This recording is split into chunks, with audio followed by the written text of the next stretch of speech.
शेवटपर्यंत बघा.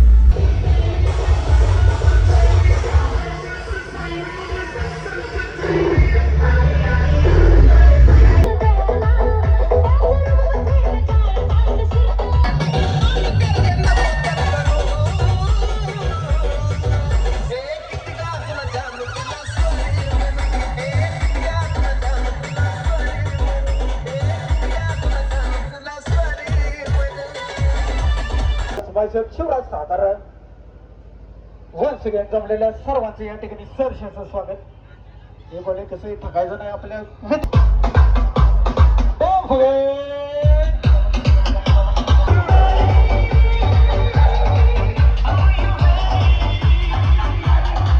Hello guys, subscribe to Abi blog. आज आमच्या दिदीचा गौदेव सोहळा झालेला आहे. हा बघू शकता तुम्ही साऊंड. तर हा आमचा साऊंड आहे, अंबामाता ऑडिओ. जर तुम्हाला बुक वगैरे करायचं असलं तुम्ही करू शकता. तुम्हाला नंबर पण देतो डिस्क्रिप्शन बॉक्समध्ये आम्ही सगळं टाकूच, तरी तुम्ही एकदा चेक करून घ्या. तरी तुम्हाला फुल शो या चॅनलवर दिसून जाईल थोड्या दिवसांनी.